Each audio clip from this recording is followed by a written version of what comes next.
और बड़ी खबरों के बाद अब खबरें होंगी विस्तार से भी और रफ्तार से भी, लेकिन पहले जरा विस्तार से आपको खबरें बता दें। बात दिग्विजय सिंह की सबसे पहले करेंगे, जिसमें उनकी खुशी नजर आ रही है। मध्य प्रदेश में भारत जोड़ो यात्रा कुछ घंटों में पहुंच जाएगी। यात्रा में ब्रेक के दौरान जलगांव में दिग्विजय सिंह ने कार्यकर्ताओं के साथ किस तरह से रिलैक्स किया है, ये तस्वीर दिखाते हैं आपको।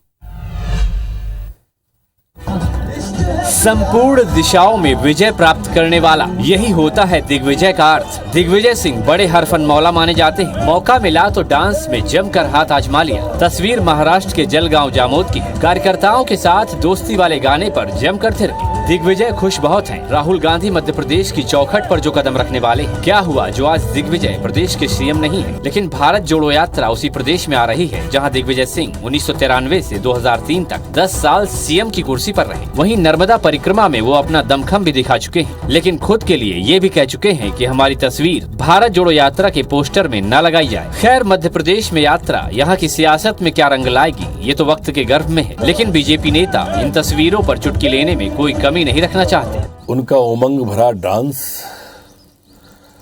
और खुशी से दमकता चेहरा, आपकी धारदार चाल ऐसी ही बनी रहे आदरणीय। चलिए, तो खुशियों से भरी ये तस्वीर तो आपने देख ली। अब जरा खुशियों की वजह की भी बात कर लेते हैं, यानी राहुल गांधी की भारत जोड़ो यात्रा की, जो फाइनली 12 दिन के लिए मध्य प्रदेश में कल सुबह 6:45 में एंट्री करने जा रही है। इस यात्रा से पहले कई सवाल उठे कि भाई के साथ बहन नहीं है, कमलनाथ नहीं है। यात्रा से पहले धमकी भी मिली। सत्ता पक्ष के लोगों ने नसीहत दी कि भारत जोड़ो के बजाय कांग्रेस जोड़ो यात्रा करनी चाहिए। राहुल गांधी की बौद्धिक क्षमता पर भी सवाल उठे। विधायकों के संपर्क में होने की बात कही गई, यानी मध्य प्रदेश की राजनीति में भारत जोड़ो यात्रा इन दिनों केंद्र में है।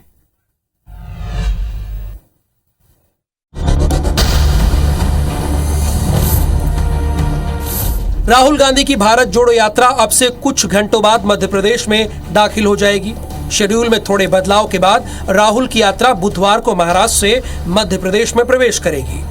यहां सुबह करीब 6 बजे बुरहानपुर के बोदरली में एंट्री करेंगे, जहां पहली बार यात्रा में प्रियंका गांधी भी अपने भाई के साथ 4 दिन तक कदम ताल करेंगी। जाहिर है, कांग्रेस यात्रा के जरिए मध्य प्रदेश में अपना सियासी माहौल को अपने पक्ष में बनाने की कोशिश करेगी। यही वजह है कि राहुल की अगुवाई के लिए कांग्रेस के तमाम पदाधिकारी और कांग्रेस विधायकों ने बुरहानपुर में डेरा डाल दिया है।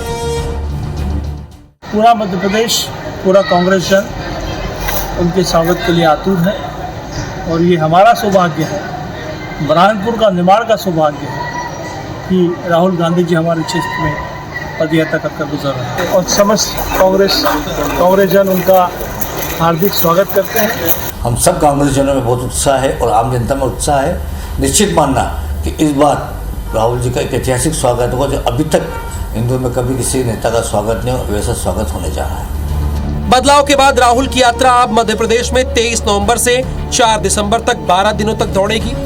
भारत जोड़ो यात्रा का हिंदी पट्टी वाले राज्य में भी दक्षिण भारत की तरह माहौल को बनाए रखना कांग्रेस के लिए किसी अग्निपथ से कम नहीं है। ऐसे में जब राहुल गांधी के साथ कदम से कदम मिलाने के लिए प्रियंका गांधी ने कमर कस ली है, तो बीजेपी ने भी तंज कसने का मौका नहीं गंवाया। भारत तो ऑलरेडी जुड़ा हुआ है, तोड़ा कांग्रेस ने था। जाति धर्म के नाम पे कांग्रेस ने तोड़ा था। जब से नरेंद्र मोदी जी आए हैं, भारत जुड़ा है। ये सिर्फ एक नौटंकी है जो राहुल गांधी जी को रीलॉन्च करने का प्रयास है। असल में मध्य प्रदेश में भारत जोड़ो यात्रा जिस इलाके से गुजर रही है, वो कांग्रेस के लिए सबसे बड़ी चुनौती वाले जिले हैं।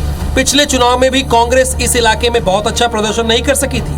मालवा निमाड़ बेल्ट में बीजेपी मजबूत है। ऐसे में राहुल गांधी की यात्रा कांग्रेस के लिए इस इलाके में सियासी संजीवनी साबित हो सकती है। इसी राजनीतिक समीकरण को देखते हुए प्रियंका गांधी वाड्रा राहुल गांधी के साथ 4 दिनों तक कांग्रेस की सियासी जड़ों को मजबूत करने का काम करती नजर आएंगी। दीपक यादव, IBC 24, इंदौर।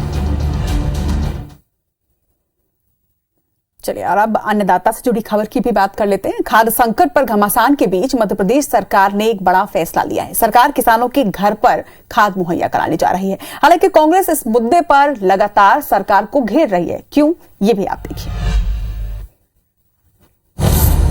मध्य प्रदेश में खाद्य संकट पर जारी सियासत के बीच सरकार ने एक अहम फैसला किया है। कृषि मंत्री कमल पटेल ने कहा कि किसानों को उनके घर पर ही खाद मुहैया कराएंगे। पीओएस मशीन के जरिए खाद बेचने की व्यवस्था होगी। किसानों को लाइन न लगानी पड़े, इसलिए प्रदेश के हर गाँव में खाद बेचने की व्यवस्था होगी और वहीं गांव में उपलब्ध कराने के निर्देश दे दिए ताकि लाइन न लगाना पड़े, किसानों को समय न गंवाना पड़े और डीजल पेट्रोल न लगाना पड़े, और इसलिए घर पहुंच सेवा कर रहे हैं। इधर खाद को लेकर सरकार पर कांग्रेस का हमला जारी है। नेता प्रतिपक्ष गोविंद सिंह ने कहा कि केवल सीएम और सरकार के वक्तव्यों में खाद है, जबकि लोग सुबह से शाम तक लाइनों में। पूर्व मंत्री और कांग्रेस विधायक विजय लक्ष्मी साधो ने भी सरकार को घेरा। खाद तो केवल शिवराज सिंह के वक्तव्यों में है, सरकार के नुमाइंदों के वक्तव्यों में है। खाद आप चले जाए देख लें जरा, लाइन लगा के सुबह से शाम तक लाइन लगाए। किसान आज खाद के लिए मारा मारा भटक रहा है, न उसको यूरिया मिल रही है न डीएपी मिल रही है। ये सिर्फ जुमलेबाजी की सरकार है। जुमले कहना है, टेलीविजन के माध्यम से अपनी चीज को बताना है। अब ये जनता समझ गई है, अब ये इन जुमलों में पड़ने वाली नहीं है। वास्तविकता धरातल पे आप देखें। प्रदेश में खाद्य संकट पर सियासी तलवारें खींची है। इस बीच किसानों के घर पर खाद मुहैया कराने का फैसला जल्द अमल में आया तो बड़ी राहत दे सकता है। चलिए, उम्मीद तो यही है कि किसानों को जल्द राहत जरूर मिले। बढ़ेंगे आगे। आरएसएस के अनुषंगिक संगठन भारतीय किसान संघ के बैनर तले भोपाल में आज प्रदेश भर के किसान आंदोलन करने के लिए पहुंचे। सीएम शिवराज भी अचानक इनके बीच पहुंचे। मंच से उन्होंने कई बड़े ऐलान किए। इसके साथ ही उन्होंने किसानों को हर मुश्किल दूर करने का भरोसा भी दिलाया है। खेती किसानी से जुड़े 18 मुद्दे और समस्याओं पर चर्चा के लिए 7 दिन के विशेष सत्र में हजारों किसान भोपाल के एमवीएम कॉलेज ग्राउंड में जुटे। सीएम शिवराज इनके बीच पहुंचे और कई अहम ऐलान किए। उन्होंने कहा कि बिना किसान की अनुमति के जमीन अधिग्रहित नहीं होगी। कर्ज माफी के डिफाल्टर किसानों की कर्ज माफी का ब्याज सरकार भरेगी। किसान पंप योजना का अनुदान अगले बजट में आएगा। गन्ना किसानों का बकाया मिल मालिकों से बात करके वापस कराया जाएगा। नहरों की मरम्मत कर आखिरी छोर तक पानी पहुँचाया जाएगा। पीएम किसान सम्मान निधि और मुख्यमंत्री किसान कल्याण निधि योजना में बचे हुए किसानों के नाम जोड़े जाएंगे। राजस्व और बिजली बिल निराकरण के शिविर लगेंगे। जल्द तौलाई के लिए खरीदी केंद्र पर बड़े कांटे, जमीन क्रय करने के बाद शीघ्र नामांतरण की व्यवस्था और रेवेन्यू की जमीन पर सालों से खेती कर रहे लोगों को पट्टा दिया जाएगा। ऐसा थोड़ी है कि किसान यहाँ नारे लगाते रहे और मैं और कहीं निकल जाऊँ। तो आपके प्रति प्रेम और श्रद्धा मन में रख के आया हूँ कि जो भी जायज समस्याएं किसानों की होगी वो पूरा करने में कोई कोर कसर नहीं छोड़ेंगे। सीएम ने पूर्व की कमलनाथ सरकार पर भी निशाना साधा। कहा कि 15 महीने के लिए एक सरकार आई थी जिसने किसान भाइयों से वादा खिलाफी की। मध्य प्रदेश में शिवराज कैबिनेट की अहम बैठक आज स्थगित कर दी गई। ये अगले मंगलवार यानी कि 29 नवंबर को की जाएगी। बता दें कि कैबिनेट बैठक स्थगित होते ही प्रदेश के डॉक्टर्स ने भी अपनी हड़ताल को स्थगित कर दिया। मध्य प्रदेश में शिवराज कैबिनेट की अहम बैठक स्थगित होने के पीछे कैबिनेट के ज्यादातर मंत्रियों का गुजरात चुनाव प्रचार में व्यस्त होना बताया गया है। इस बैठक में कई अहम प्रस्ताव पारित होने वाले थे। सबसे अहम ब्यूरोक्रेट्स को मेडिकल कॉलेजों में नियुक्त करने का प्रस्ताव था, जिसके विरोध में प्रदेश भर के 13 मेडिकल कॉलेज के डॉक्टर्स ने हड़ताल शुरू की थी। लेकिन बैठक स्थगित होते ही डॉक्टर्स ने भी अपनी हड़ताल स्थगित कर दी। साथ ही ये चेतावनी दी है कि अगर अगली बैठक में प्रस्ताव लाया जाता है तो सभी सेवाओं के साथ इमरजेंसी सेवाएं भी बंद कर दी जाएंगी। वो कैबिनेट में दोबारा लाएंगे तो दोबारा स्ट्राइक करेंगे हम। तो देखिए, डॉक्टर्स, मैंने कितनी बार कहा है कि डॉक्टर्स लोग ना बहुत साफ सुथरे लोग हैं, ईमानदार लोग हैं, मेहनत करके कमाते हैं। तो डॉक्टर्स को तो ईश्वर का आशीर्वाद प्राप्त है। ये कोई काली कमाई नहीं करते हैं, मेहनत करने वाले लोग हैं। यहाँ नहीं कमाएंगे, बाहर कमाएंगे और कोई चिंता की बात नहीं है, लेकिन इसको नहीं आने देंगे हम। डॉक्टर्स का कहना है कि प्रदेश के 13 मेडिकल कॉलेजों और उससे जुड़े अस्पतालों की प्रशासनिक व्यवस्था किसी बाहरी अफसर को देना गलत है। इसमें चिकित्सा क्षेत्र से जुड़ा व्यक्ति ही होना चाहिए।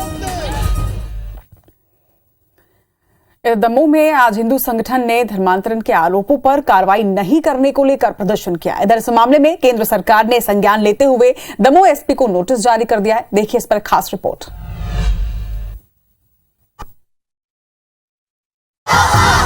दमोह में भगवा झंडा लेकर सड़क पर प्रदर्शन करती महिलाओं का आरोप है कि प्रशासन धर्मांतरण के आरोपियों के खिलाफ कार्रवाई नहीं कर रही है, जिसे लेकर आज हिंदू संगठन की महिलाओं और बच्चों के साथ सैकड़ों की संख्या में लोग जमा हुए और रैली निकालकर जमकर नारेबाजी की। उनका ये भी कहना है कि ऐसे मामलों में ज्ञापन देने वाले हिंदू संगठन के लोगों पर प्रशासन जिला बदर जैसी कार्रवाई कर मामले को दबाने में लगा है। थैले मिशनरी भूमाफिया के खिलाफ हम कार्रवाई की मांग कर रहे हैं। लगातार हम ज्ञापन दे रहे हैं, हमारे पास ज्ञापनों के ढेर हो गए, लेकिन दमोह प्रशासन किसी भी तरीके से कार्रवाई करने में मुंह छुपा रहा है। लोगों ने धर्मांतरण के आरोपी के परिजनों पर अतिक्रमण करने का भी आरोप लगाया है, जबकि कलेक्टर ने मामले की जांच की बात कही है। जो बिंदु अपने यहाँ पे कार्रवाई करने का है वो सभी जो है हम लोग तत्काल कार्रवाई करने का हम लोगों ने और जहाँ पे भी हम लोगों की प्रशासन और पुलिस प्रशासन का वो कार्रवाई करनी। इधर राष्ट्रीय बाल अधिकार संरक्षण आयोग ने मामले में ट्वीट करते हुए दमोह पुलिस पर गंभीर आरोप लगाए हैं। और अब रेल यात्रियों के लिए एक खास रिपोर्ट। अगर आप IRCTC की पर्सनल आईडी से अपने दोस्तों के ट्रेन टिकट बुक कर देते हैं तो सावधान हो जाइए। पर्सनल आईडी से दूसरों की टिकट बुक करने पर 10,000 रुपए का जुर्माना और 3 साल तक की जेल की सजा भी आपको हो सकती है। टिकट की कालाबाजारी रोकने के लिए RPF ने अब तक 90 से ज्यादा ऐसे लोगों पर मामले भी दर्ज कर लिए हैं। देखिए जबलपुर से आई एक खास रिपोर्ट। रेलवे टिकट की कालाबाजारी रोकने के लिए रेलवे प्रोटेक्शन फोर्स यानी RPF ऑपरेशन उपलब्ध चला रहा है। 1 जनवरी 2022 से 20 नवंबर 2022 तक RPF अवैध ढंग से टिकट बुक करने और बेचने वाले 98 लोगों को गिरफ्तार कर उनसे 65 लाख रुपए कीमत की 5,000 से ज्यादा टिकट्स जब्त कर चुकी है।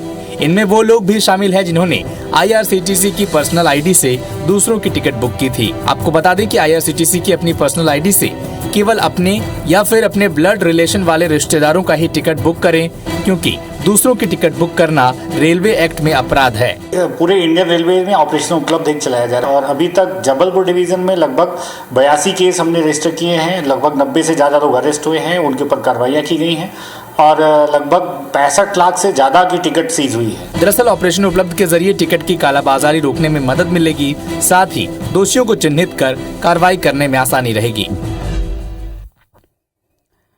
आधुनिकता के इस दौर में छात्र ऑटो, बाइक, स्कूटी, साइकिल सहित कई तरह के वाहन का उपयोग स्कूल जाने के लिए करते हैं। लेकिन बालाघाट के खैरलांजी गांव का छात्र ललित एक अनोखी सवारी पर सवार होकर रोज स्कूल जाता है। क्या है ये अनोखी सवारी, इस रिपोर्ट में आपको दिखाते हैं। पढ़ाई की डगर में कदर सड़क नहीं तो गम नहीं, स्कूल के सफर में रफ्तार से बातें करती है ये सवारी। बालाघाट के परसवाड़ा तहसील के खैरलांजी गांव की ये तस्वीरें आपको हैरान कर देंगी। घोड़े पर सवार होकर छात्र स्कूल के लिए निकला है। जी हाँ, मुश्किल ये है कि स्कूल तक जाने के लिए सड़क नहीं है। ऐसे में कक्षा 6वीं का छात्र ललित कुमार कडोपे स्कूल आने जाने के लिए घोड़े का उपयोग करता है। ये घोड़ा ललित के नाना नानी का है, जिसे अब उसने अपने स्कूल की सवारी का साधन बना लिया है। 4 किलोमीटर का रास्ता रोज ऐसे ही तय होता है। 4 से 5 किलोमीटर। 4 से 5 किलोमीटर। यस। कैसे जाते हैं आप? घोड़े से। आने पापा ने सिखाया, उसके बाद मैं खुद ही चलाने लगा। घोड़ा में आदत बना ले से जी, और वो कि अब इतना जंगल में भी रहते हैं, इसलिए वो है तो मैं जा रही से। वो एक जंगल में रहता है और वहाँ से पढ़ाई के लिए घोड़े से आना एक बहुत बड़ी शान की बात है। जिस किसी ने देखा और सुना हैरान रह गया। लेकिन इस सवारी के पीछे सिस्टम की मुफलिसी पर शायद ही कोई सोचता हो। एक उस सड़क के बारे में जो है नहीं, अगर होती तो घोड़े को स्कूल ले जाने की मजबूरी न होती।